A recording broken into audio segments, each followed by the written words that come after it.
ধন্যবাদ। আপনারা জানেন বাংলাদেশ কোস্টগার্ড উপকূলীয় এবং চরাঞ্চলীয় যত জনসাধারণ রয়েছে অসহায় মানুষদের পাশে থেকে সবসময়। আমরা যখনই ঘূর্ণিঝড় রেমালের কথা শুনি পূর্বাভাস, তখন থেকে আমরা আমাদের কার্যক্রম শুরু করেছি।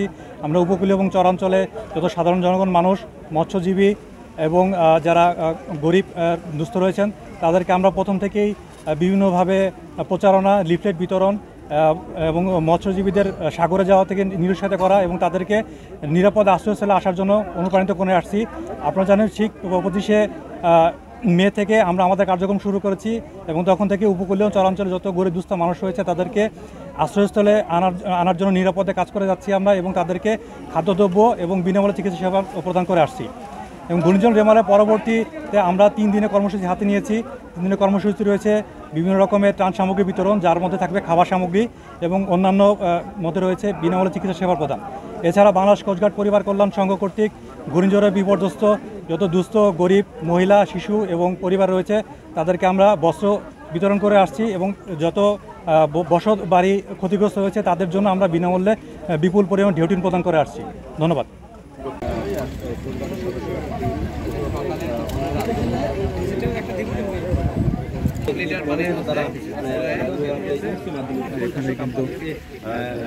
এখানে দেখতে পাচ্ছেন যে মানুষ আসলে ত্রাণ নেওয়ার জন্য আসলে লাইনে দাঁড়িয়ে আছে। এখানে অনেকে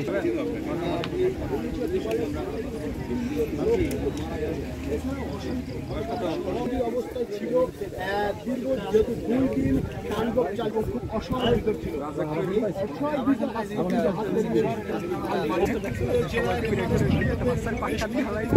বয়স কত?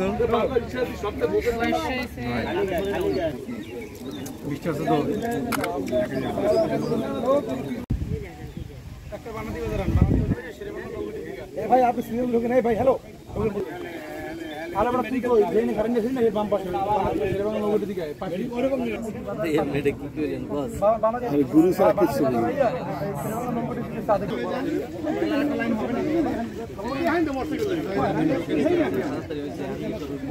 সেকেন্ড সপ্তাহ ভাগ পান যাই নেন ওখানে নেন। মানুষ আসলে ত্রাণ নেওয়ার জন্য আসলে লাইনে দাঁড়িয়ে আছে। এখানে অনেকে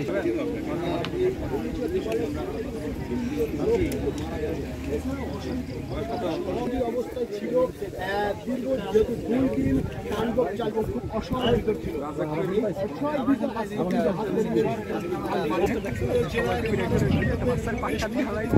বয়স কত?